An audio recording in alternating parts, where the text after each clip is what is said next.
Bismillah, alhamdulillah, wassalatu wassalamu ala rasulillah wa ala alihi wa sahbihi wa mawala. Assalamualaikum warahmatullahi wabarakatuh. Waalaikumsalam. Aduh, alhamdulillah di malam hari Alhamdulillah. ini kita bertamu di tempat yang mulia, di mana tempat banyak orang dikembalikan ke Islam. Dikembalikan. Masya Allah. Masya Allah.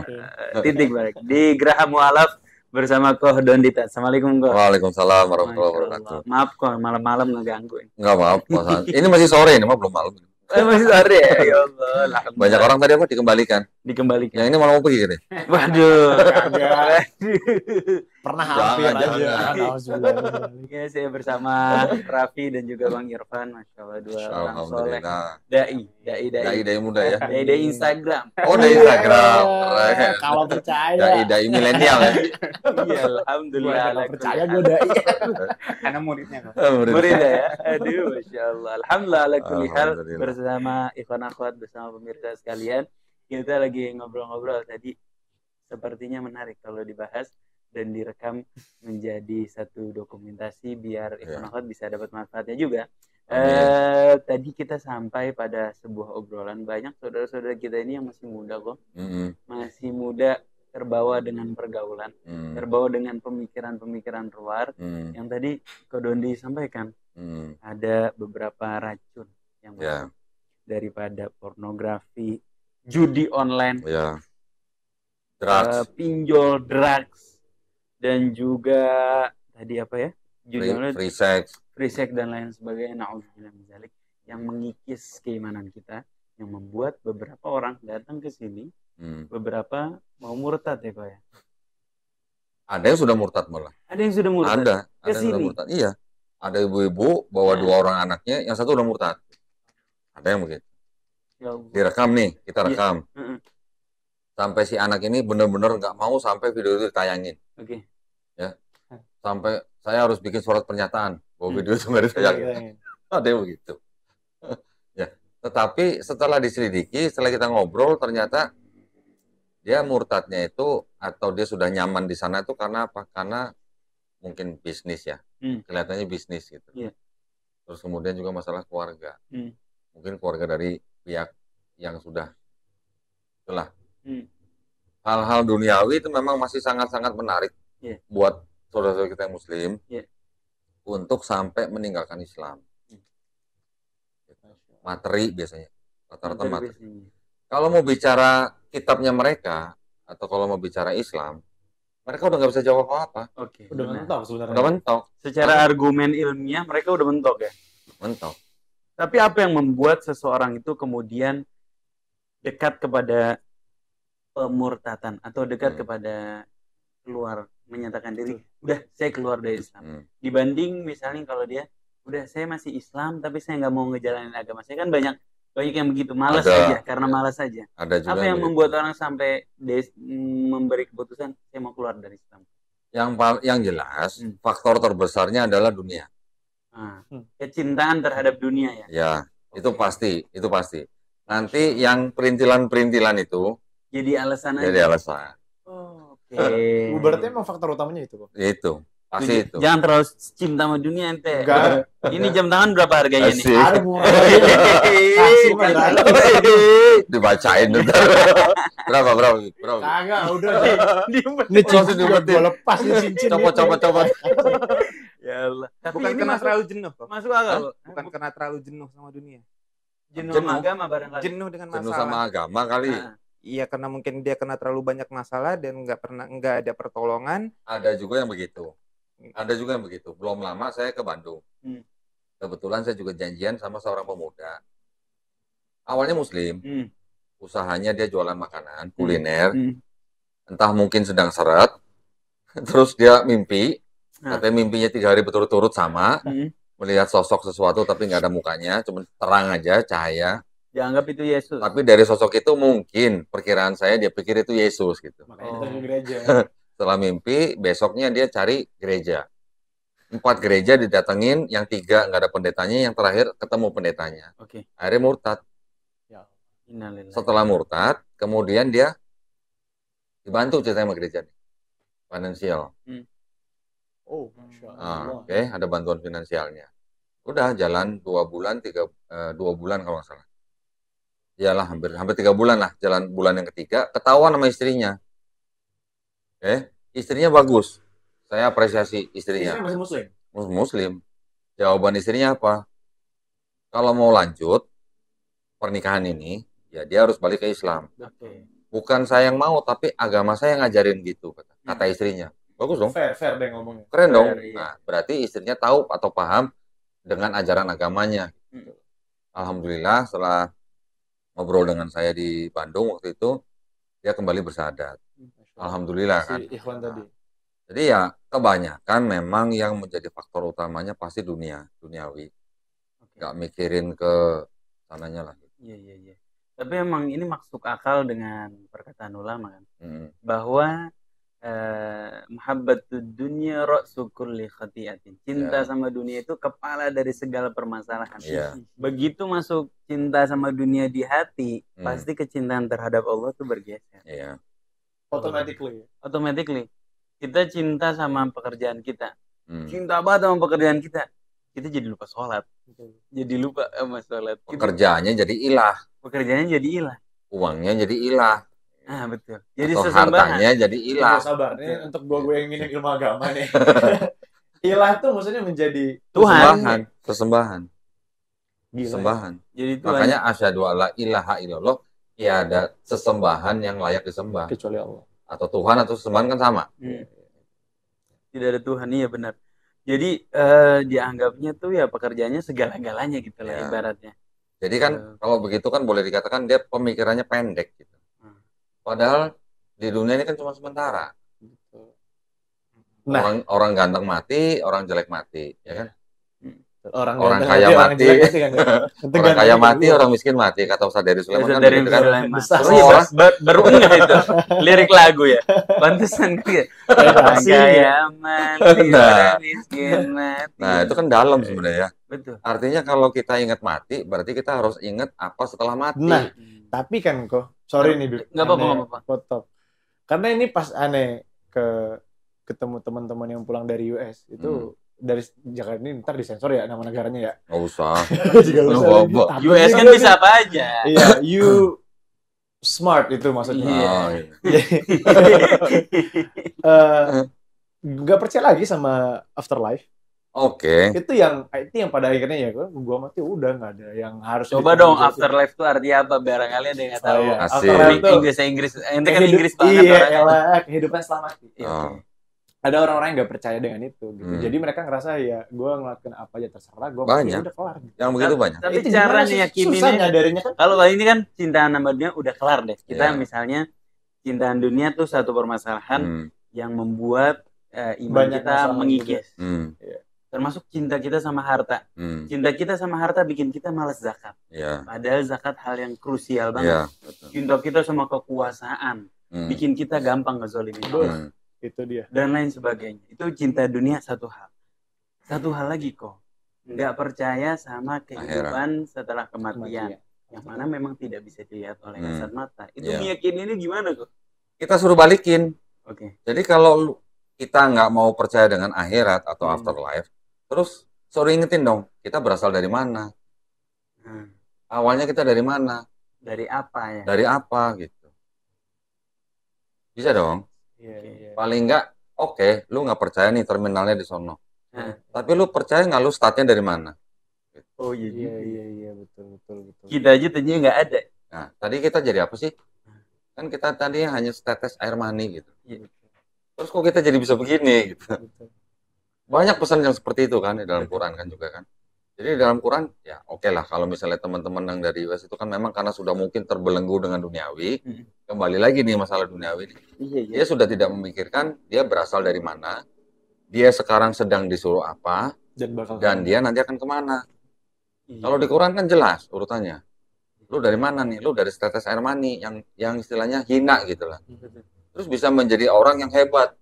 Mungkin di dunia bisa menjadi programmer yang hebat, mungkin bisa menjadi CEO yang hebat, mungkin bisa menjadi presiden atau apapun lah, penguasa yang hebat. Habis itu kan gimana? Mau kemana? Gue juga punya teman dari Amerika.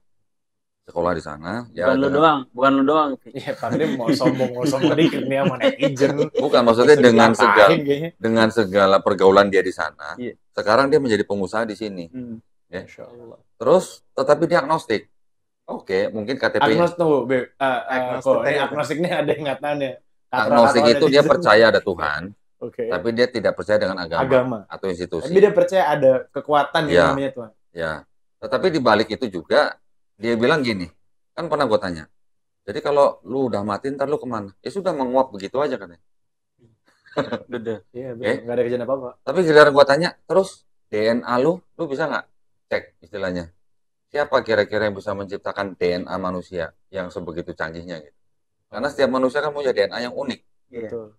Sama halnya dengan fingerprint kita. Gitu. Siapa kira-kira yang menciptakan DNA kita? Gitu? Yang create itu ya? Create. Ya, oke lah, itu baru dia mulai berpikir, terus dia nanya-nanya soal Islam gitu sih juga pernah. Tapi ya karena memang mungkin dia terlalu terkungkung dengan dunia usaha dia nggak sempat lanjut sampai ke yang lebih tinggi.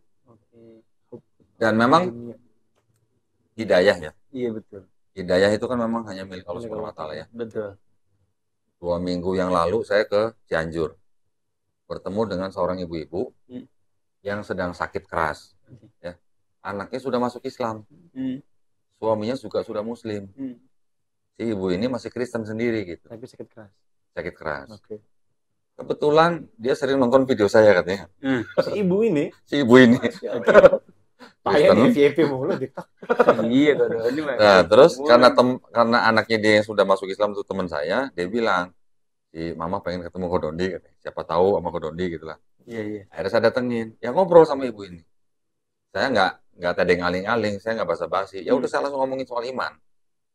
Si ibu ini waktu lagi sakit, dia kesadarannya masih sangat-sangat bagus. Masih bisa menjawab pertanyaan saya, masih bisa berargumen. Walaupun sakit ya, nggak bisa bangun dari tempat tidur.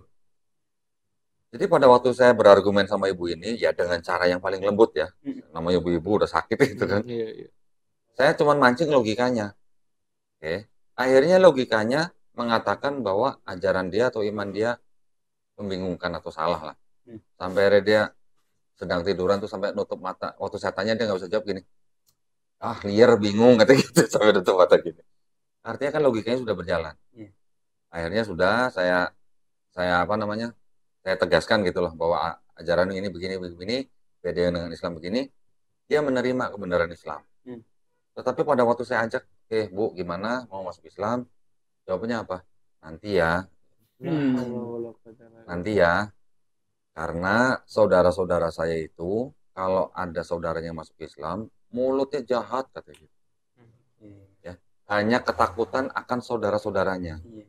Itu dia tinggal di sebuah kampung yang memang mayoritas Kristen. Ya, mayoritas Kristen. Dia hanya takut saudaranya mencibir. Nah, ibu itu cerita, saya dulu pernah sakit, rambut saya rontok, botak. Saya ke gereja harus pakai hijab, pakai kerudung. Waktu saya sampai gereja, pakai kerudung, saya dicibir sama teman-teman gereja. Dikira masuk Islam. Dikira mungkin masuk Islam. Ya sudah, ya karena ibu itu bilang nanti ya kan saya nggak boleh maksa. Ya kan, saya pulang.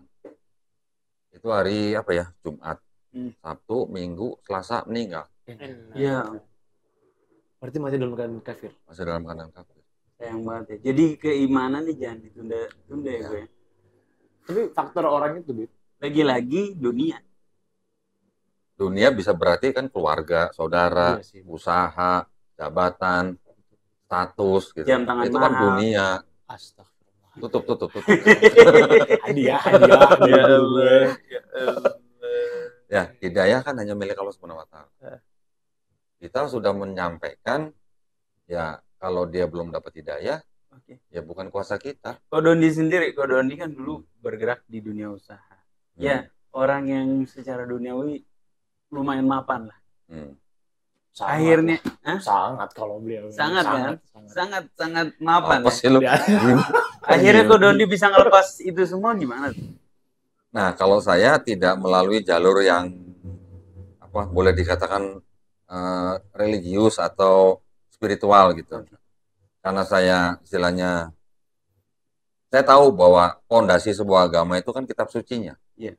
Itu jadi dasar utamanya Iya. kok Dondi itu. Sekarang kepercayaan atau keyakinan atau teologinya umat beragama kan berdasarkan daripada kitab sucinya. Iya. Nggak mungkin kan, sekian ribu tahun orang akan belajar hanya dari guru-gurunya. Iya. Pasti ada kitab yang dilestarikan gitulah Betul. untuk kalangan mereka. Nah, jadi kalau kita melihat fondasi sebuah agama dari kitab suci kan berarti harus kita uji kan kitab sucinya. Yang harus diuji. Yang harus diuji. Oke. Pada waktu saya menguji kitab suci saya yang dulu, akhirnya saya menemukan bahwa kitab suci saya ini tidak bisa dibilang suci gitu, menurut saya. Parah. Mau tahu contohnya? Contoh boleh nih. Nah. Udah muka gua kayak gini di depan Nah, kamera. Kacau gua. Pause dulu. Misi. Nggak usah di post. Nggak usah di post. Iya. Apapun yang terjadi di video ini, saya tidak terlibat ya. Takut gue. Karena kemarin di video Kohani, itu sempat kontroversial, muka gua di depan, Bib. Gitu? Mukanya iya. Udah biar orang-orang tahu lu yang ngomong gitu. Misi. Bawa sponsor. Berubah nggak nih kameranya? Iya. Ini Bible. Nah, ini Bible-nya orang Kristen. Ini Bible-nya orang Kristen. Protestan, sorry. Ini Protestan. Protestan. Emang beda ya? Yang Protestan itu 66 kitab. Kalau ini Bible-nya orang Katolik. Kalau ini apa nih? Kalau ini apa? Permen. Kalau itu permen. Menarik nih ini. Ini oke. Moroko. Kagak. Ini Protestan. Ini Katolik. Ya. Oke, gimana Kalau yang kejanggalan yang kau Don ditemukan? Ini 66 kitab. Yep. Ini 73 kitab. Jadi istilahnya ini 66 surah, ini 73 surah. Oke, kitab itu Surah. sebutan surah. Ya, Oke. ya. Kalau Dr. Zakir Naik bilangnya chapter gitu lah. Chapter ya, Nah, oke. nah, di sini ada sebuah kitab nih, kitab suci Katolik. Katolik. Yep. apa nih? Tidak untuk diperdagangkan. Ya, dengan pengantar dan catatan lengkap. 2009 dipersembahkan kepada umat Katolik Indonesia oleh Direktorat Jenderal Bimbingan Masyarakat Katolik. Apa nih? Departemen apa? Agama Republik Indonesia. Resmi dong. Resmi. Resmi. Percetakan Arnoldus ND. Ya. Di seluruh kitabnya orang Kristen, baik itu Katolik atau Protestan, itu tidak ada kata Trinitas. Oke. Ya, walaupun mereka kan percaya doktrinnya Trinitas. Yep. Tetapi di seluruh kitab mereka tidak ada kata Trinitas, tapi ada ayat-ayat yang dianggap sebagai bukti teks bahwa di dalam kitab ini ada ajaran Trinitas. Oke. Ayatnya itu nomor 7 nih. Bacain, Vi. Nomor 7 Nomor 7 dari 7 nih. Nomor 7. Apa nih? Sebab ada 3 yang memberi kesaksian di dalam sorga, Bapa, Firman, dan Roh Kudus, dan ketiganya adalah satu. Terus Ayat sampai ke-8 ya. Nah. Dan ada 3 yang memberi kesaksian di bumi, Roh Ya. dan oke. Udah ini aja sampai di Oke. bumi. Ini ada catatannya di bawah nih. Ibaratnya nih kayak tafsir atau asbabun nuzul lah. Iya, oke. Footnote lah ya. Nah, footnote. Baca nih dari ayat 7 sampai 8. Ini gue bacain footnote ya, ini Iya. catatannya ya. Ya, nggak usah pakai bismillah ya. Auzubillah kali. Di dalam sorga di bumi. Bagian ayat ini tidak terdapat dalam naskah-naskah Yunani yang Belum, paling ntar dulu santai. tua Terus dan tidak pula dalam terjemahan-terjemahan kuno, bahkan tidak dalam naskah-naskah paling baik dari Vulgata. Bagian ini kiranya asli sebuah catatan di pinggir halaman salah satu aslinya bukan asli. Aslinya sebuah catatan di pinggir halaman salah satu naskah terjemahan Latin yang kemudian disisipkan Apa? yang kemudian Iya apa? disisipkan Terus ke dalam naskah-naskah oleh penyalin dan akhirnya bahkan disisipkan Apa? Disisipkan lagi. dan akhirnya bahkan pakai bahkan lagi ya, Ya. disisipkan ke dalam beberapa naskah Yunani. Terus Karenanya bagian ini pasti tidak asli. Apa? Pasti tidak asli. kalau tidak asli apa? Pulsa. Lu yang ngomong kan, bukan gua kan? Catat ya namanya. Apapun ya. Ini gue nggak tanggung jawab ya. Kan ini Kan tinggal baca.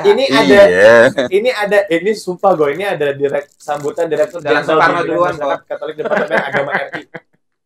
Ada ini dari kementeriannya. Kayak dia ngomong Dia udah baru duluan. Dia takut karirnya hancur. By the way, followers gue baru naik lagi. pendengar pemirsa namanya Raffi Alvari. Jangan tampilin IG ya. Ntar kita beginin shot ya. Iya. Ya, baca ya. Tapi gue gak nyangka memang benar ada ternyata. Dan itu baru salah satu dari sekian banyak ayat yang seperti itu. Oke, bedanya dengan kalau kita bandingkan kayak hadis yang dianggap doif atau maudhu. Itu bedanya apa? Dianggap doif tuh lemah. Doif lemah. Gini. Atau bahkan maudhu palsu. Gini. Maudhu itu palsu. Kalau doif, kita masih tahu mungkin periwayatnya siapa. Oke. Tetapi diragukan. Tapi kalau di sini periwayatnya siapa nggak tahu. Gitu. Jadi sanadnya nggak ada ini. Kalau di sini ya, yang terutama yang di 4 gospel. 4 gospel itu yang disebut dengan Matius, Markus, Lukas, Yohanes. Kan 4 kitab ini yang menceritakan tentang Yesus Kristus. Ini nggak tahu siapa yang nulis. Tradisi gereja mengatakan yang nulis Matius, Markus, Lukas, Yohanes. Tapi itu pun zaman sekarang oleh sarjana gereja, oleh sarjana ahli perjanjian baru sudah disangkal. Ini yang nulis namanya bukan ini. Karena nama-nama ini semuanya tuh diatributkan oleh bapak-bapak gereja di abad kedua. Sekarang gini, Yesus Kristus kita anggap lah ya, kita tahu lah berbahasa apa sih? Aramaik. Oke lah, kalau Aramaik bahasa sehari-hari, mungkin bahasa ibadahnya bahasa Ibrani. Hebrew ya? Hebrew. Kira-kira mungkin sekarang bahasa apa? Syria ya? Oh, Syria. Kira-kira mungkin nggak Yesus berbahasa Yunani gitu dalam sehari-hari? Enggak lah. Aramaik sama Hebrew. Nah, jadi kan ini kan namanya tanah Kanaan atau yang kita kenal sekarang dengan tanah Palestina itu kan pada zaman itu memang sedang berada di bawah penjajahan Romawi. Bahasa Yunani yang dipakai atau dibawa oleh bangsa Romawi adalah bahasa penjajah. Mungkin orang-orang Yahudi yang tinggal di situ mungkin ada yang bisa berbahasa Yunani, tapi kan bukan bahasa sehari-hari gitu. Nabi Isa alaihissalam atau Yesus Kristus itu kan pasti berbahasa Aramaik atau Hebrew. Ini kitabnya semua aslinya dalam bahasa Yunani, yang 4 gospel itu. Aslinya malah Yunani. Jadi ahli-ahli perjanjian baru bisa mengatakan bahwa nggak mungkin yang nulis ini murid-muridnya Yesus sendiri. Karena murid-murid Yesus itu juga bukan orang yang terpelajar. Otomatis nggak bisa bahasa Yunani. Ya mungkin bisa 1-2 kata gitu lah. Tapi kan nggak mungkin bisa menulis kitab segini banyaknya atau panjangnya gitu. Nah, itu penulisan itu dipercaya oleh ahli perjanjian baru tuh ditulis kira-kira dari mulai pertengahan abad pertama, abad kedua. Kira-kira nanti bisa ratusan tahun kemudian itu bisa ada ayat-ayat yang tadi dibaca tuh kiranya aslinya catatan di pinggir halaman. Apa kalau catatan di pinggir halaman tuh apa? Footnote. Bukan footnote ya, jadi kayak gini. Istilahnya kalau dalam bahasa sononya tuh skolia. Makanya kalau kita sekarang kenal istilah scholars ya. Tadinya catatan di pinggir halaman yang mungkin merupakan tafsir atau pemikiran daripada si penyalin atau gereja. Ngerti. Ya. Opini dia lah ya. Opini. Catatan itu yang di pinggir halaman itu diangkat derajatnya menjadi ayat. Gitu. Oh, permasalahannya di situ. Ya. Tunggu dulu nih. Kan ditulisnya kan disisipkan. Tapi kok bisa diangkat jadi ayat itu siapa yang berani mengangkat catatan opini manusia itu jadi ayat gitu kok? Gini. Ayat itu kan kalimat firman Tuhan. Gini. Kan di abad-abad keempat itu ada yang namanya kodeks. Yang paling tua yang pernah disimpan oleh manusia sekarang itu ada 3 kodeks yang ditemukan atau yang kira-kira ditulis abad keempat. Kodeks Vatikanus, Kodeks Sinaiticus, Kodeks Alexandrianus. Ini dianggap kode-kode paling tua lah. Nanti ada kode-kode yang lain banyak. Kodeks itu manuskrip, naskah. Naskah. Kodeks. Contoh gini. Ini dianggap yang paling tua ya? Ya. Di kodeks yang paling tua, ayat yang tadi lu baca tuh nggak ada. Nanti kira-kira ratusan tahun kemudian, itu baru ada ayat itu. Gitu. Kan tadi dibilang kan, awalnya sebuah catatan di pinggir halaman. Nah, kemudian baru di kitab-kitab yang sudah mungkin di atas abad ke-10, ayat itu baru nongol. Ada seorang penyusun Bible, namanya Erasmus Mundus.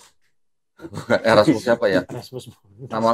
Saya ingatnya Erasmus lah. Dia menulis ulang Bible dalam bahasa Yunani. Kitabnya dia disebut Textus Receptus. Artinya kitab atau teks yang diterima oleh semua kalangan. Pada waktu awal dia menyusun kitabnya dia tuh, Bible-nya dia tuh, ayat itu nggak ada. Dia nggak bisa temukan di semua naskah-naskah yang dia punya, nggak ada. Tapi akhirnya ada apa? Ada desakan dari gereja untuk memasukkan ayat itu. Jadi kitabnya si Erasmus ini diterbitkan sampai 3 kali. Yang pertama nggak ada, yang kedua nggak ada, yang ketiga baru masuk tuh ya. Artinya ada politisasi dalam kitab suci. Gitu.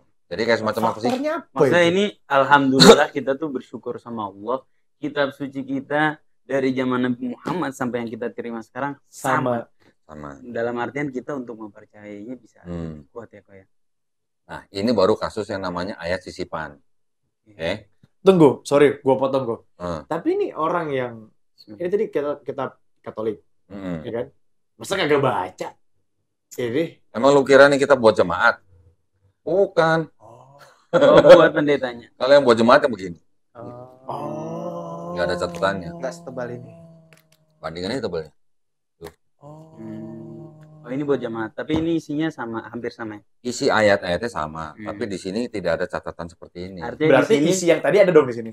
semua Ayatnya sama, ayatnya. artinya Ayatnya. semua yang ada di sini dianggap benar oleh jemaat karena dia tidak ada catatan benar atau salahnya.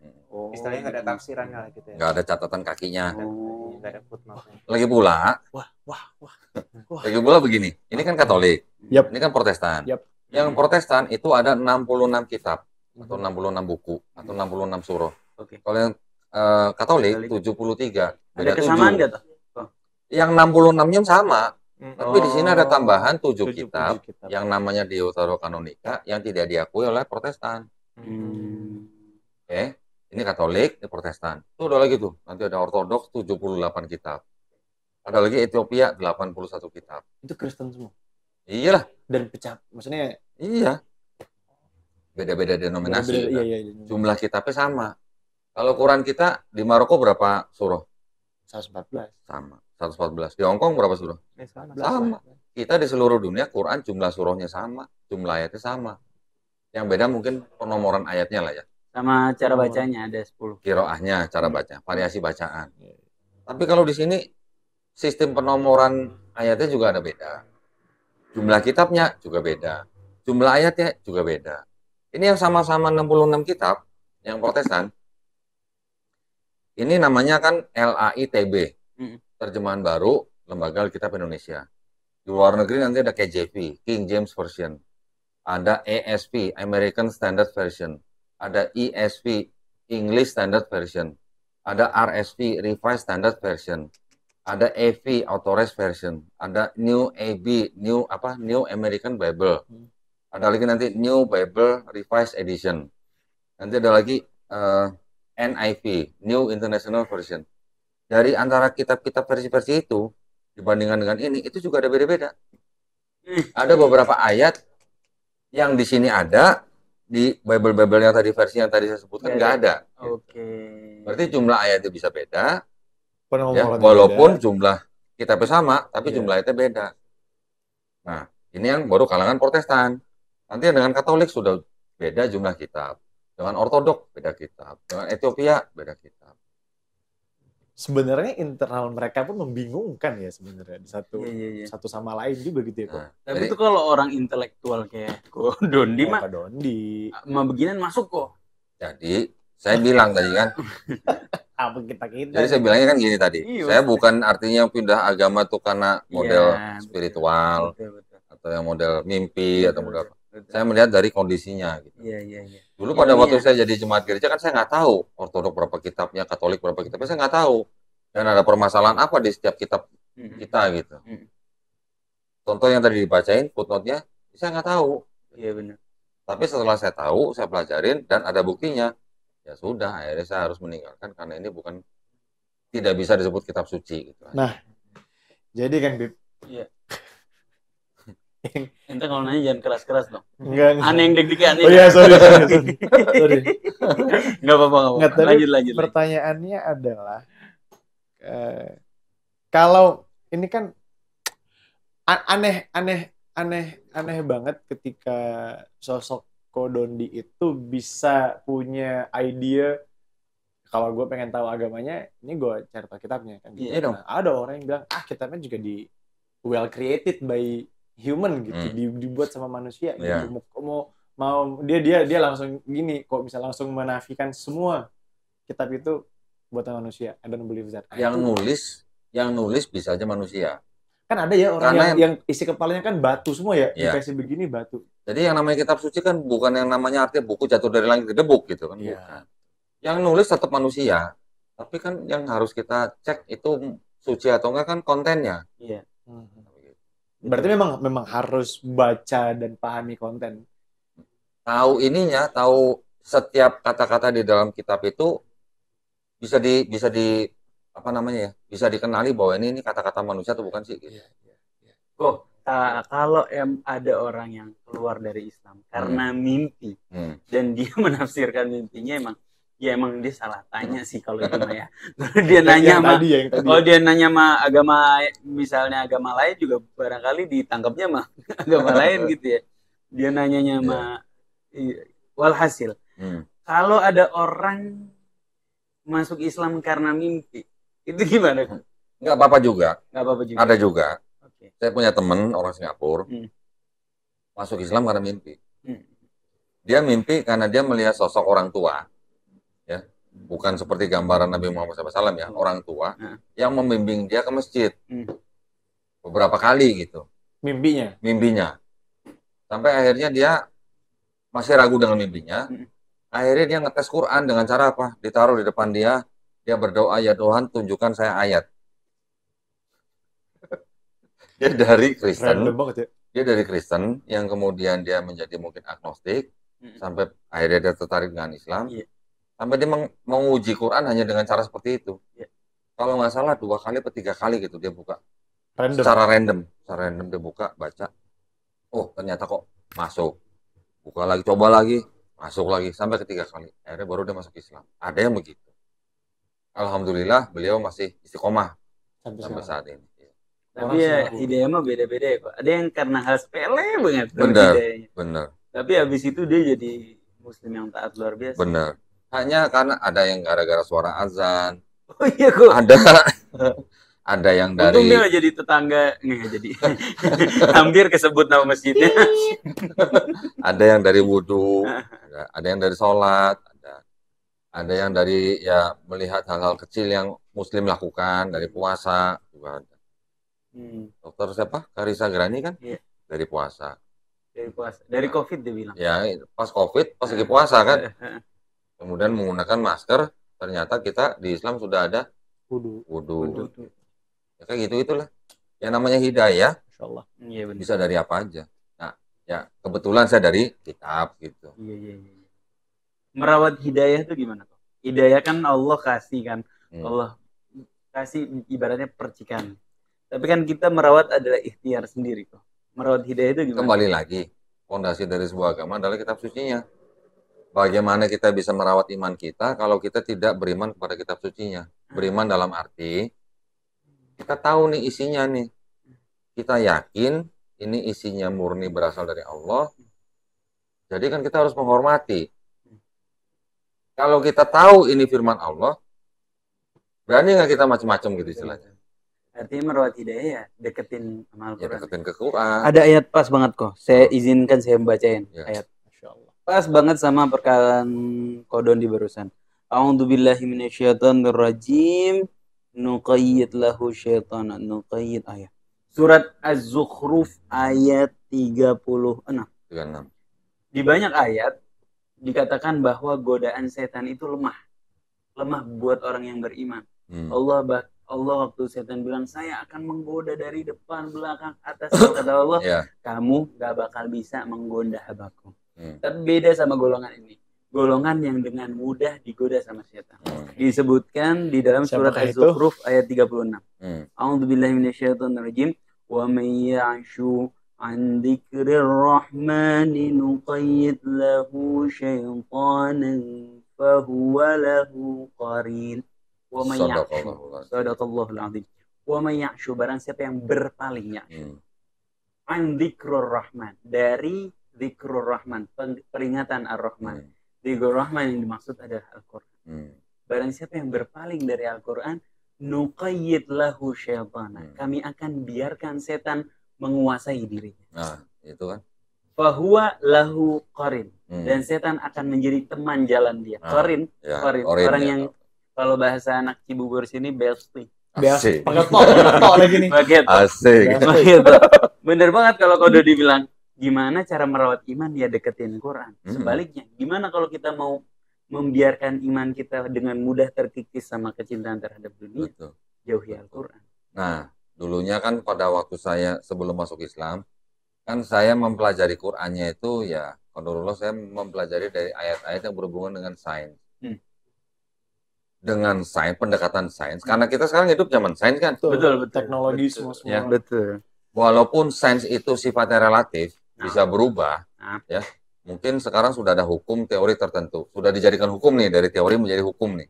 Tetapi mungkin 100 tahun kemudian mungkin bisa berubah kalau ada kenyataan yang baru gitu kan. Nah, pada waktu saya mempelajari Qur'annya, alhamdulillahnya saya mempelajari dari ayat-ayat yang berhubungan atau bersinggungan dengan sains. Ketika banyak bukti-bukti yang disodorkan ya dari lewat media, akhirnya kan saya kalau begini ini nggak mungkin karangan manusia.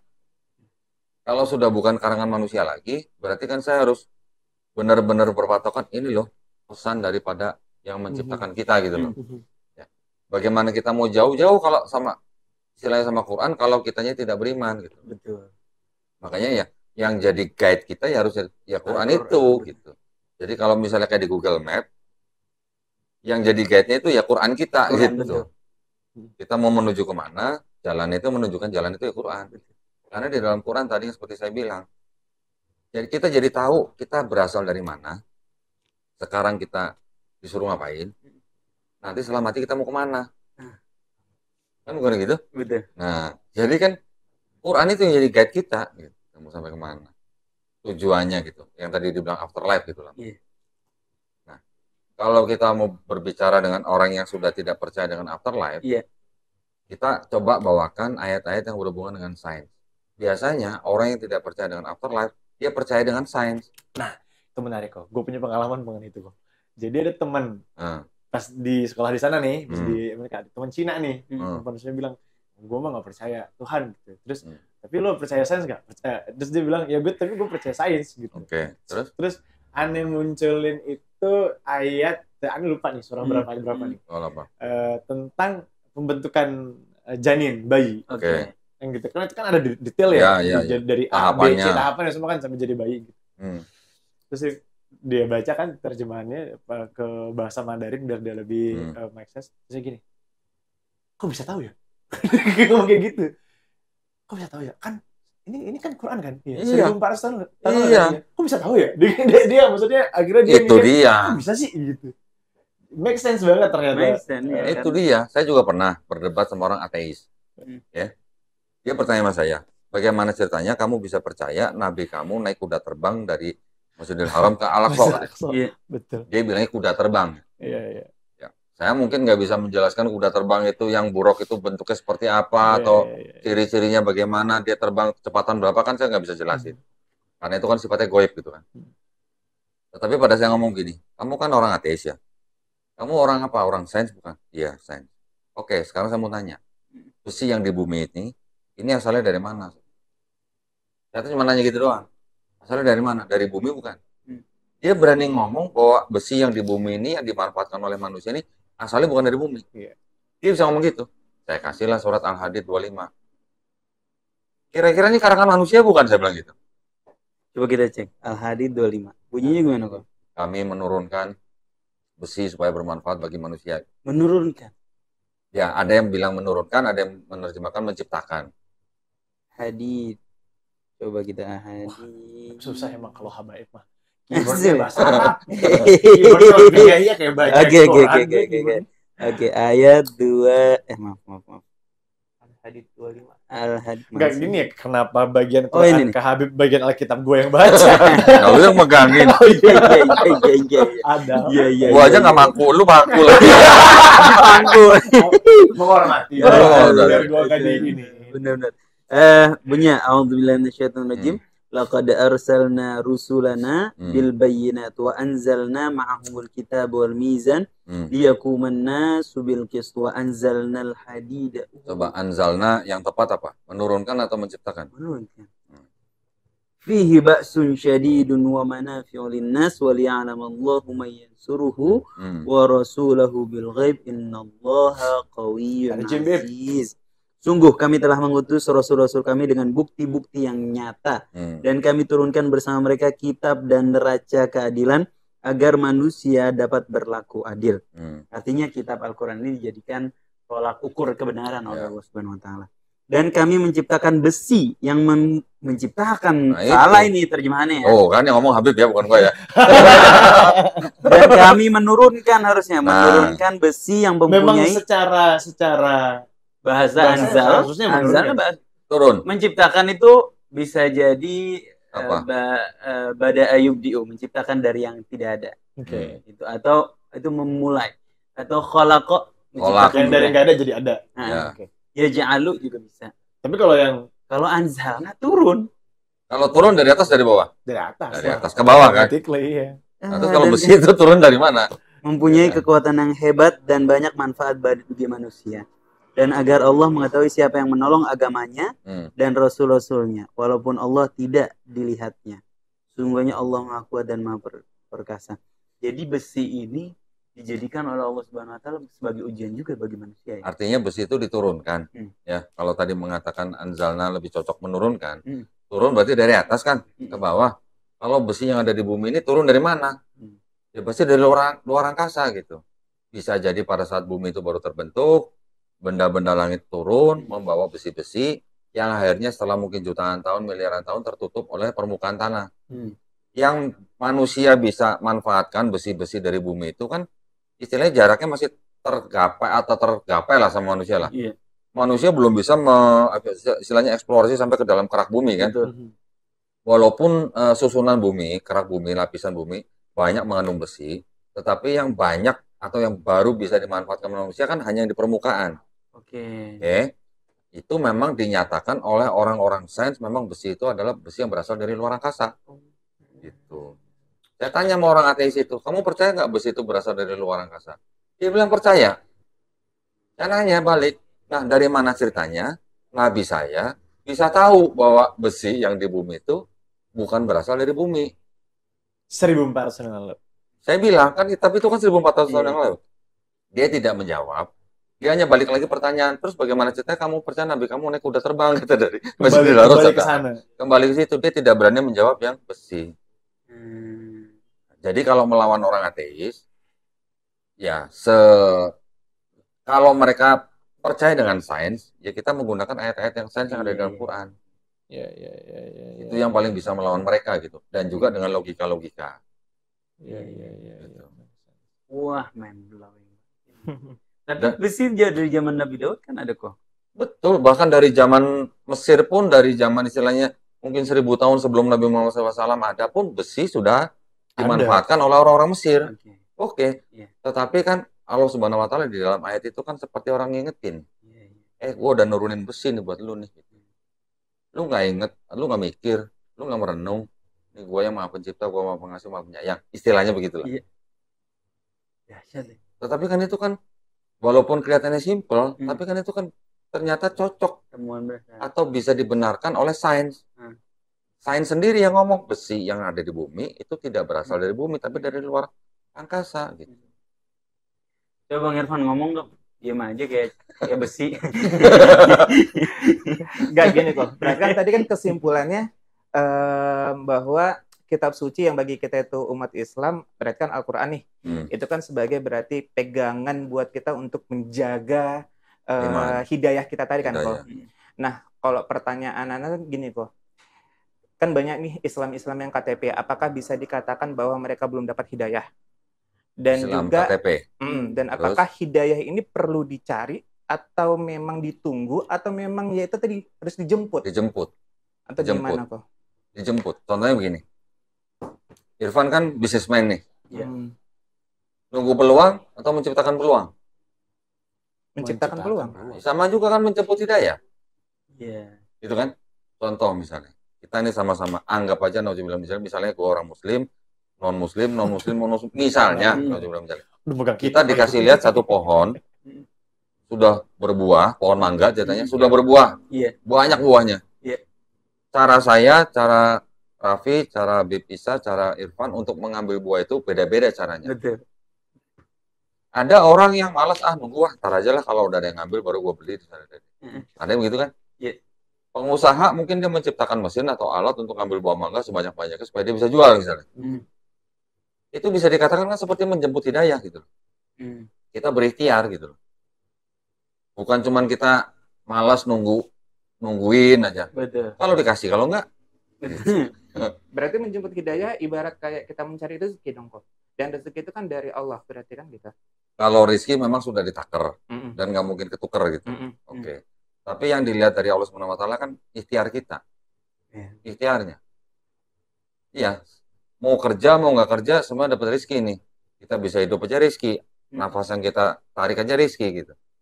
Tetapi kan ikhtiarnya kan kita harus perlihatkan juga. Karena ikhtiar kita di dalam istilahnya hidup kita, di dalam ibadah kita, kan itu yang menjadi jihad kita. Bukan begitu? Betul. Untuk menghidupi keluarga aja kan jihad kan? Itu juga ikhtiar. Mungkin kelihatannya sebenarnya yang dicari atau yang didapat oleh Irfan itu rezeki untuk anak Irfan. Udah punya anak belum? Iya. Alhamdulillah. Anak itu kan juga pasti punya rezeki kan? Sudah ditakar rezekinya. Tetapi didapatkan melalui orang tuanya dengan cara mencari nafkah. Jadi kelihatannya mungkin rezeki kita besar, padahal di dalam rezeki kita ini ada jatahnya anak nih. Ada orang. Ada jatah istri nih. Bahkan ada jatah untuk orang miskin nih. Gitu. Berarti mencari atau menjemput hidayah itu berarti kewajiban. Wajib. Ya kalau buat kan gini, manusia kan sudah dikasih free will. Oke, sudah dikasih free will, kehendak bebas. Sudah ditunjukkan ini loh hidayahnya. Gitu. Tapi cuma diliatin doang, nggak diapa-apain gitu. Nah, gimana mau dapat hidayah? Jadi kan memang kenapa manusia dibilang sempurna itu karena punya free will tuh, Bu. Iya. Sekarang Allah Subhanahu wa taala kalau mau menjadikan semua manusia yang di bumi ini muslim bisa? Bisa. Gampang kan. Tapi kenapa enggak gitu. Walau sya'allahu laja'alakum ummatan wahidah. Kalau Allah mau berkehendak, kalian akan dijadikan satu umat aja. Tapi apa? Liyabluwakum, untuk menguji kita. Yang mana yang beriman, yang mana enggak. Bib, sekalian Bib. Apa namanya? Al-An'am. Al-An'am ayat 125. Marhaba. Al-An'am ayat 125. A'udzubillahi minasyaitonirrajim. Sabar kameramen, ini nanti diedit. Ini gue nggak disuruh buka kitab nih. Soalnya kalau radio nggak boleh dead air, harus ada suara. Kopi ya soalnya. A'udzubillahi minasyaitonirrajim. Faman yuridillahu ayyahdiyahu yashrah sadrahu lil Islam. Barang siapa yang Allah inginkan memberikan hidayah kepadanya, maka dia akan dilapangkan dadanya dengan keislaman. Wa man yurid ayyudillahu.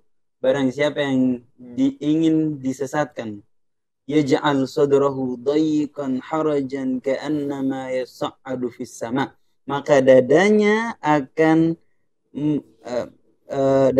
sempit dan sesak, dayqan harajan ka'annaha yas'adu fis sama. Seakan-akan dia sedang mendaki ke langit. Kadzalika yaj'alullahu rijsa 'alal ladina la yu'minun.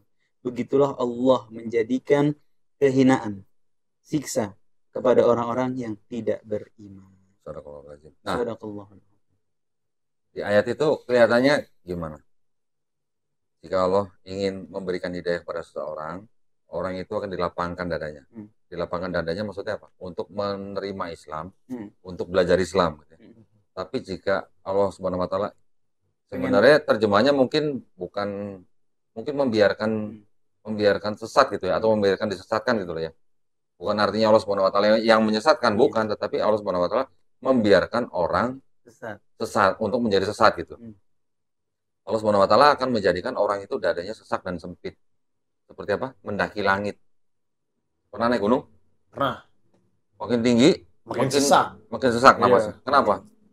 Udaranya makin tipis. Udaranya makin tipis. Manusia hidup mungkin bisa tinggi berapa sih? Orang Nepal lah, anggaplah. 0,8 atau 0,9 kali. Mungkin sekitar 15.000 kaki lah ya. Mungkin bisa 20.000 kaki karena mereka punya genetik beda mungkin sama kita lah. Tapi kalau udah di atas 25.000 kaki, mau orang Nepal, mau orang kita biasa, udah susah napas karena udaranya sudah tipis, oksigennya tipis kan. Kira-kira cocok nggak dengan sains? Cocok banget. Kenapa? Dari mana Nabi Muhammad SAW tahu kalau manusia makin tinggi ke langit, makin sesak dadanya. Sebabnya karena oksigen makin tipis. Gitu. Tahu dari mana Nabi Muhammad SAW? Iya. Ada nggak hadisnya Nabi Muhammad SAW pernah naik gunung sekian ribu meter paling sampai dadanya sesak gitu? Gua Hiro baru 300 meter. Iya, paling berapa meter ya? 2 jam. Nah, kira-kira itu kok bisa gitu loh? Daki langit, dada kita sesak dan sempit. Dari mana? Padahal manusia pertama yang tahu kalau semakin tinggi kita ke atas, semakin tipis oksigen. Yang pertama kali tahu namanya Pascal. Baru di abad ke-17. Tahun 1648. Iya, iya. Abad ke-7, abad ke berapa? 15. Beda 800 tahun. Orang baru tahu kalau makin ketinggi oksigen makin tipis. Di ayat itu sudah disebutkan. Ya, seperti mendaki langit, dadanya sesak dan sempit. Gitu. Dahsyat juga. Seperti mendaki langit, dadanya sesak. Penafsiran lain bahwa ayat ini ngejelasin bahwa Islam itu sesuai dengan penciptaan kita sebagai manusia. Dengan kita mengikuti Islam, mengikuti ajaran Allah Subhanahu wa taala, ya kita lebih enak hidupnya. Yeah. Karena sesuai dengan by default lah kalau bahasa Rafinya. Artinya by default. Sesuai dengan penciptaan kita sebagai manusia, enteng kita ngejalaninnya. Sebaliknya kalau kita ngelawan syariat Islam, kita akan sempit dadanya, kita akan susah hidupnya karena kita ngelawan arus yang dikasih sama Allah. Seperti mendaki langit. Kalau mau bilang begitu, tafsir begitu, nanti bisa disanggah sama orang-orang ateis nih. Oh gitu. Gua nggak terima Islam tapi kok kaya, ya. Gue jualan obat-obatan terlarang, gue bisa banyak duit, bisa begitu. Nah itu gimana kok? Itu gimana kok? Loh, ya istilahnya gitu. Jawab dong kok. Jadi makanya saya nggak mengikuti tafsir yang itu. Saya lebih ngambil dari sisi sainsnya. Ini loh, logical bukti bahwa ini bukan karangan manusia. Gitu loh. Karena memang pada zaman itu, apakah orang tahu kalau mendaki langit itu dadanya akan sesak dan sempit? Gitu maksudnya. Tetapi kalau yang tadi masalah orang yang tidak beriman tapi dia bisa kaya dan segala macam, itu kan karena ikhtiar dia. Sama tadi yang seperti halnya dengan pohon mangga. Dia dengan cara curang misalnya, jualan drug, sama juga kita gambarkan dengan mengambil mangga dengan cara yang... apakah susah sulitnya hidup hanya karena ekonomi? Loh ya kan istilahnya uang memang bukan nomor satu. Tapi tanpa uang orang juga akan sulit gitu loh. Untuk mencapai apa yang dia mau gitu kan. Kan begitu. Jadi kalau dia bisa dengan mudah mencari uang, apalagi yang tidak halal, dia juga bisa mudah mendapatkan apa yang dia mau, tapi kan tidak barokah. Begitu tidak barokah, apa yang dia dapat cepat, dia juga bisa buang dengan cepat. Istilahnya kan gitu. Berarti tidak barokah membuat seorang sulit kan hidupnya? Enggak juga. Walaupun sedikit, tapi kalau barokah kita tenang gitu loh. Lebih gampang nggak? Nggak ada perasaan was-was, atau nggak ada perasaan ini dosa, atau perasaan apa. Itu yang disebut dengan barokah buat kita gitu. Berarti was-was sulit apa gampang kok? Coba kalau was-was gimana? Sulit kan? Sulit kan? Jadi bener dong penafsiran tadi. Gimana? Walaupun kaya belum tentu hidupnya mudah. Iya, tetapi gini, kan orang kalau yang sudah tidak beriman kan tidak was-was. Iya. Yang was-was itu kan orang yang beriman gitu. Oh, maksudnya gitu loh. Ngerti. Iya. Ya kan? Kalau kita beriman, karena dia nggak beriman makanya dia nggak was-was. Iya. Kalau kita beriman, kita menerima sesuatu yang tidak halal atau tidak barokah, kan kita yang was-was. Iya. Dan pada akhirnya ketika dia udahlah tidak beriman, setelah itu dia nggak. Kalau tidak beriman, ngapain mikirin was-was? Iya betul. Istilahnya begitu ya. Dan sampai dia membunuh orang juga bisa gampang. Dan kembali tadi patokannya adalah dunia ya. Iya. Jadi ketika kalau misalnya di debate dengan kesulitan harta segala macam, gue enggak sih aman-aman aja gitu. Iya. Makanya logik ngedebatnya itu dari secara literate lah ya di Al-Quran itu mengatakan bahwasanya sesak seperti mendaki langit. Nah kan jelas-jelas mendaki langit. Kalau mendaki langit dengan urusannya dengan logical science-nya adalah semakin maksudnya tinggi, gitu. Semakin tinggi semakin sesak ya. Iya. Ngerti. Oke. Paham. Dan itu banyak sekali yang begitu. Saya ada bukunya tuh, kira-kira 1000 ayat tuh yang dibahas tuh. Tentang sains di dalam Quran. Tentang lebah. Semakin tinggi semakin sesak. Berarti semakin tinggi iman seorang tuh dia semakin sesak gitu maksudnya. Enggak ya. Yang sesat tadi, yang sesat. Yang istilah dibiarkan sesat. Kalau yang diberikan hidayah kan dia kan dilapangkan dadanya untuk menerima Islam, untuk belajar Jadi Islam. Jadi diibaratkan orang yang nggak diberikan hidayah itu dadanya sesak betul seperti orang yang mendaki langit. Iya. Logicalnya adalah orang yang mendaki langit itu semakin tinggi semakin udaranya makin tipis. Orang yang pertama kali menemukan oksigen, makin tinggi Itu di makin abad tipis. 17. Itu orang bernama Pascal tahun 1648. Iya. Ini 1400 tahun Beda sebelum. 800 tahun. Udah 800 tahun. Ayat itu diturunkan. Iya. Ngerti ya. Memang untuk ngedebatnya harus seperti itu. Bukan Iya. ngedebatnya, maksudnya menyadarkan bahwasannya ini tuh otentik. Iya. Jadi ya memang kalau untuk orang-orang ateis biasanya kan tadi saya bilang kita sekarang ini lagi hidup zaman sains. Iya betul. Sains bisa dijadikan tolak ukur buat orang-orang beriman maupun yang tidak beriman. Kan gitu. Karena sains itu nanti kalau sudah diteliti, sudah dicoba, sudah dipakai eksperimen, dari teori dia bisa menjadi hukum. Kalau sudah bisa menjadi hukum kan sudah dijadikan patokan. Iya juga. Ya contoh kayak hukum graviti lah. Iya, gravitasi. Gravitasi. Udah jadi hukum kan? Kita semua sekarang udah kalau boleh dikatakan beriman bahwa ada gravitasi gitu loh. Oke. Betul. Iya. Iya kan? Dahsyat juga ya. Tetapi yang namanya hukum teori, hukum sains itu kan bisa aja berubah. Entah 10 tahun lagi ada percobaan baru, ada penemuan ada berikutnya. hasil yang baru, ada varian baru, hukum itu bisa berubah dari hukum A menjadi hukum B. Bisa hukum yang menyempurnakan, bisa juga hukum yang mengkoreksi. Gitu. Ini sains, bisa berubah nih. Mungkin 100 tahun lagi juga bisa begitu. Karena yang namanya di dalam hukum sains itu akan ada yang namanya falsification test. Uji kesalahan. Saya dulu kerja di manufacturing ya, perusahaan manufacturing. Untuk menghasilkan satu produk, setiap material yang masuk itu harus melalui satu station yang banyak. Nah, kebetulan manufacturing saya waktu itu manufacturing elektronik. Jadi barangnya kan kecil-kecil. Workstation itu banyak gitu. Tetapi dari sekian banyak workstation ini, kan pasti nanti ada workstation yang menguji produk saya ini Cacatnya di mana? cacat apa enggak gitu loh. Iya, betul. Nah, itu namanya falsification test gitu. Begitu juga sains. Sains juga ada falsification testnya. Bisa aja nanti falsification test itu terjadi atau bisa dibuktikan mungkin 50 tahun kemudian, mungkin 100 tahun kemudian. Albert Einstein pun begitu. Dia menciptakan sebuah teori sains, dia klaim, itu diuji, nanti ketahuannya bisa 100 tahun kemudian. Salah atau betulnya itu, teorinya Einstein gitu. Iya. Quran juga ada falsification testnya. Nah, kalau ini menurut saya sudah gagal di falsification testnya. Karena ada ayat yang tadi lu bilang, Iya. Bukan gue yang bilang, kitab ini yang mengatakan. Tertulis di sini. Iya. Ini ada footnote-nya. Tapi demen banget dari tadi peluk-peluk kan. Iya juga ya. Menghormati dan diyakini. Ya Allah. Diyakini kalau ini tadi ada yang itu statementnya. Apa? Coba bilang tadi. Statementnya Oh, tidak dia mau baca benar, aja, nggak mau ngomong. Tidak Disisipkan. Iya, kan Kata Raffi tadi disisipkan. kata buku ini, kata kitab ini. Kok kata buku. Ala kuliah. Kenapa dia jadi korban ya? Iya. Jangan gitu. Quran juga ada falsification testnya. Contoh surat yang mengatakan bahwa Abu Lahab akan masuk neraka. Ayat itu turun 10 tahun sebelum Abu Lahab mati.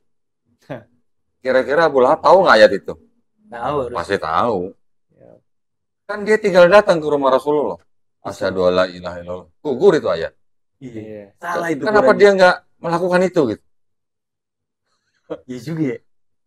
Kalau Abu Lahab mau membantah kebenaran Al-Quran tinggal sekarang nih Rasulullah ngomong apa nih? Iya. Rasulullah mau ngomong apa di depan orang-orang? Abu Lahab kan pasti akan mempengaruhi orang-orang yang mendengar perkataan Rasulullah dengan omongan yang sebaliknya. Iya. Dia akan selalu membantah omongan Rasulullah. Iya. Karena kan dia memang apa? Memang dia kan syirik gitu loh. Iya. Syirik dalam arti tanda kutip. Iri Ya, bukan syirik musyrik ya. Iri terhadap Nabi. Dia pasti ngomong apa yang negatif terhadap Nabi. Tapi begitu turun ayat itu kan ngomongin dia. Kenapa dia nggak berusaha? Kalau gua syahadat ini ayat salah berarti. Ngerti nggak lo logikanya lo? Ini orang. Dan 10 tahun loh ayat itu loh sebelum Abu Lahab mati. Artinya ada waktu selama 10 tahun untuk menggagalkan itu. Dikasih waktu 10 tahun loh untuk menggagalkan. Ini yang namanya falsification test. Falsification. False ya kan salah. Falsification test. Kenapa Abu Lahab tidak bersyahadat di depan Rasulullah sebelum dia mati? Kalau dia bersyahadat gugur kan ayat itu kan? Gugur. Salah kan berarti kan? Salah. Tapi buktinya kan tidak. Dan ayat loh itu ya. Dan ayat. Kalau gitu. misalnya logik ini, kalau dia syahadat aja, ini ayat loh perkataan Tuhan salah gitu. Akhirnya terbukti kan bahwa sampai matinya Abu Lahab tidak bersahadat. Betul. Luar biasa ya. Betul. Iya kan? Keindahan Al-Quran ya. Ini harus ada Mungkin kelihatannya hal-hal seperti itu hal-hal kecil ya. betul. Tapi kalau kita renungkan kan, Iya. ya. Ini salahnya kita sebenarnya, kurang baca Al-Quran. Betul. Betul. Lebih banyak scroll TikTok. Untung scroll TikToknya Kodondi lagi. Oh, FYP. FYP. Pernah ketemunya itu ya. Itu kan Iya. jadi kesini ya. Aduh, alhamdulillah. Susah ini YouTuber ada silver play button. Ngumpetin. Silver play button. Ngumpetin. Diumpetin kau. Kenapa diumpetin kau? Aku pecah soalnya. Dapetinnya ini ya perjuangan. Insyaallah. Insyaallah. Semangat terus kau insyaallah. Siap, insyaallah mohon doanya. Mengembalikan orang dan menguatkan supaya enggak Ya, jadi pada juara. betul. Kayak kalau aneh kan imanannya udah sangat kuat dan masya Allah Iya. sekali. Amin. Amin. Aku curiga dari tadi lu mampu Bible tuh ngapain sih dari tadi mampu. Bingung gua. Maksud gua nih, gua pengennya bukan hanya mengembalikan, jadi tadi menguatkan. Supaya kita yang Islamnya KTP ini nggak cuma KTP doang. Betul. Gitu. Dari hati. Amin. Juga. Kalau gua mah udah kuat banget kalau gua, insya Allah. Sombong banget. Tapi kan logikanya kan orang kuat nggak akan bilang dirinya kuat. Berarti lagi nguat-nguatin diri kan? Iya. Insya Allah kuat. Apalagi kita mau Ramadan ya. Amin. Kita sampai Ramadan. Amin. Sampai Ramadan ya Allah. Pertama kali Ramadan gimana? Setelah berislam. Khawatir. Setelah login. Khawatirnya gimana? Khawatirnya bukan karena nggak bisa nahan lapar aus ya, bukan, itu biasa buat saya pernah, karena saya udah pernah puasa. Tapi khawatirnya, gue kuat nggak ya, nggak ngerokok gitu seharian. Rokok ya? Beneran. Iya. Boleh dong, ada rasa khawatir itu kan boleh. Boleh. Tapi pas hari pertama, Berhasil. nah pas hari pertama begitu mulai udah mau puasa, itu yang namanya rokok gue masukin tas ransel. Jadi alhamdulillah pada waktu puasa juga nggak keingetan loh. Karena nggak ngeliat rokoknya. Alhamdulillah, loh, kok tau udah buka aja gitu. Iya. Sehari ya, 2 hari. Alhamdulillah. Sebulan. Selama 9 tahun ini ya, alhamdulillah puasa nggak ada yang bolong. Langsung full itu. Langsung full. Pertama kali puasa full. Langsung full. Tapi bukannya tahun ini saya ada tahun ini puasa enggak.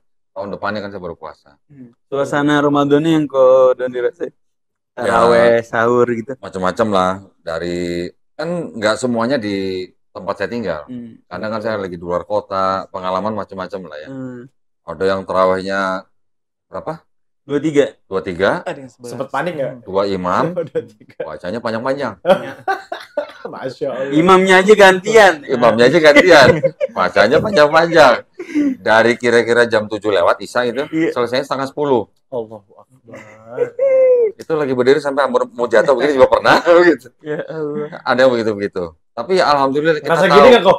Mana gua baru nih, cepet banget. Sampai batin.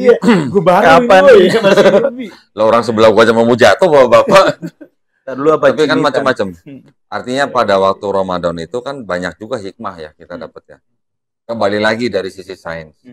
Manusia memang perlu puasa. Biar sehat ya. Detoksifikasi itu istilahnya. Berarti kan ya yang memerintahkan kita puasa berarti kan tahu siklus metabolisme tubuh manusia gitu. Betul. Dokter aja, yang namanya dokter aja nyaranin puasa untuk waktu-waktu tertentu lah gitu misalnya. Iya. Gitu kan? Betul. Jadi sebenarnya kalau saya lihat pada waktu saya masuk Islam, saya melihat setiap ibadah di dalam Islam itu ternyata ada hikmahnya ya. Iya. Nggak cuman istilahnya sholat sampai sujud gitu, nunduk-nunduk atau orang sebelah bilang sampai nungging-nungging gitu ya. Mereka nggak tahu ternyata di dalam gerakan sholat itu ada hikmah apa, ada manfaat apa gitu. Ternyata ada gitu. Belum lagi nanti zakat. Tapi lingkungan Kodoni udah muslim waktu itu. Udah. Keluarga Udah bisa kan waktu itu kan bisa. Terus tapi waktu pada saat Lojin masuk Islam gitu kok, itu gimana tanggapan keluarga, respon keluarga? Alhamdulillah keluarga saya bukan keluarga yang nggak boleh masuk agama Islam, nggak sampai yang begitu, bebas-bebas aja, santai. Dan kan sekarang kan ya kita bisa bilang bahwa kan menginfluence banyak orang ya untuk masuk Islam. Apakah di lingkungan keluarga gimana kok? Apakah enggak juga menginfluence keluarga? maksudnya saya menginfluence Iya. keluarga. Ya ada beberapa kesempatan saya influence beberapa saudara. Udah berhasil. Tapi yang namanya hidayah tadi. Iya. Iya benar. Ya namanya orang yang sudah memang hidup di dalam sebuah lingkungan yang sudah mungkin nyaman buat mereka, biasanya banyak pikirannya gitu. Iya benar. Banyak yang Ngapain menghambat. lagi? Karena sekali lagi udah terlalu cinta sama dunianya. Ya. Saudara-saudara saya, sepupu saya udah saya tunjukin Bible.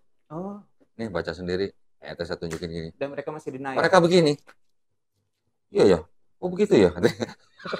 Karena mereka nggak pernah baca. Nggak pernah baca. Oh maksud iya sih begini.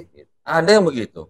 Tetapi ya karena yang mereka dengar, yang mereka tahu kan hanya dari gereja. Bukan dari belajar baca sendiri.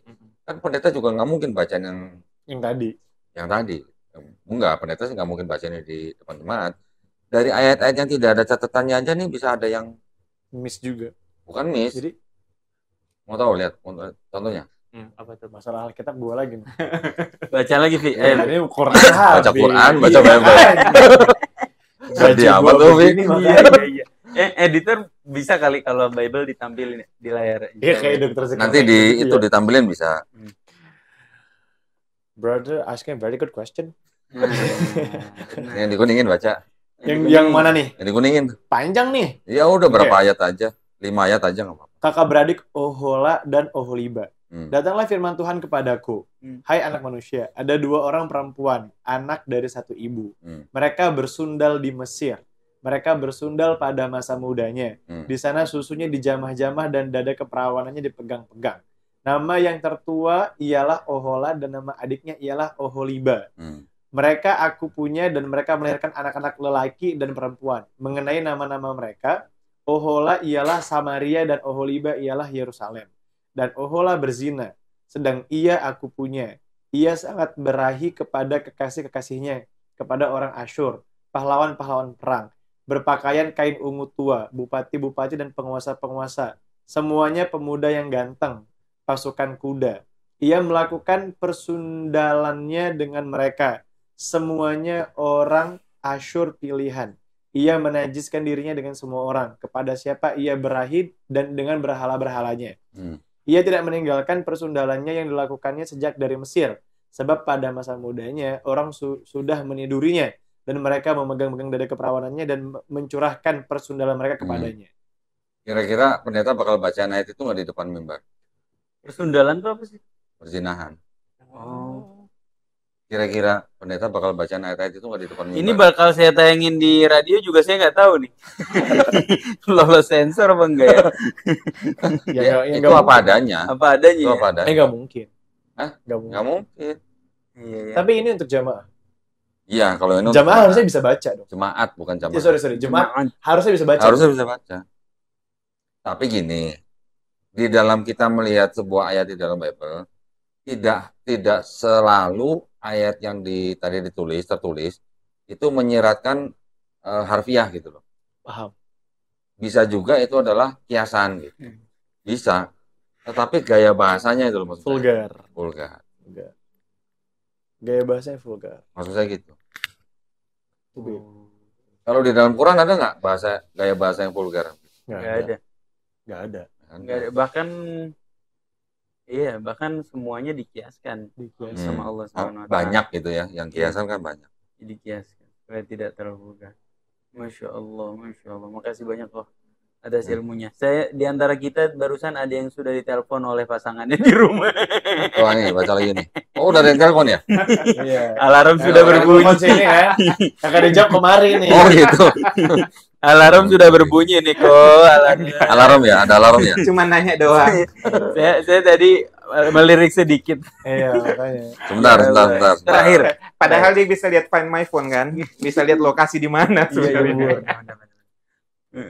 Ini nih yang ditunjukin sama Kododo. Ini baca nih ayat 1 nih. Yang mana? Ayat 1 nih. Oke. Orang yang tidak boleh masuk jemaah Tuhan. Orang yang hancur buah pelirnya atau yang terpotong kemaluannya, janganlah masuk jemaah Tuhan. Kagak tayang. Maksudnya apa? Gimana kan? Loh ya jelas itu. Kalau ini nggak mungkin kiasan, ini literal. Orang yang hancur buah pelirnya atau yang terpotong kemaluannya, janganlah masuk jemaah Tuhan. Kenapa? Nggak boleh. Maksudnya transgender itu. Bukan transgender. Itu tadi buahnya yang hancur. Seorang anak haram. Janganlah Berarti masuk Pak- jemaah Pak Tuhan. itu Siapa? nggak jadi. Bahkan keturunannya yang ke-10 pun tidak boleh masuk jemaah Tuhan. Nah, jadi memang bahasanya begitu, bahasanya vulgar. Iya. Amon apa sih? Amon atau seorang Moab? Nama orang kali. Amon atau seorang Moab? Jangan. Seorang suku, Hmm. nama suku atau seorang Moab. Kira-kira begitu. Iya. Kayaknya baik di sensor nih, ntar masuk ke Enggak Di dikit. sensor. Cuma tadi aja. Enggak usah disensor. Enggak usah disensor. bagian ini nggak ada Di yang sensor nih di semua bip. nih. Bagian gua doang. Di bip Emang doang, gua di nih bip. korban kayaknya. Di bip. Di bip buah. Ya, alhamdulillah kita Buah. bisa sharing. Yang dipanggil yang mana ini? Ini yang Oh, ya. dipanggil. Yang ini bang ini. Konfirmnya kemari. Oh, kalau gitu. Soalnya kita naik mobil dia kok. Oh, oke.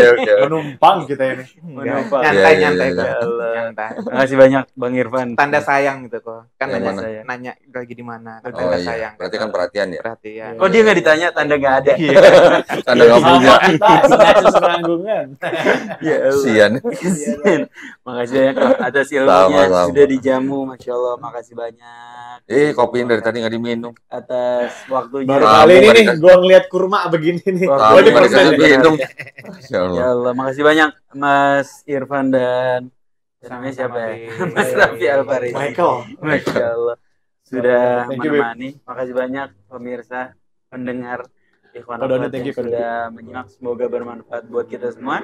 Semoga jadi wasilah hidayah buat kita semua. Mari Amin. sama-sama kita tutup dengan baca doa kafaratul majlis. Subhanallah wa bihamdik. Asyhadu an la ilaha illa anta astaghfiruka wa atubu ilaik. Assalamualaikum warahmatullahi wabarakatuh. Waalaikumsalam warahmatullahi wabarakatuh.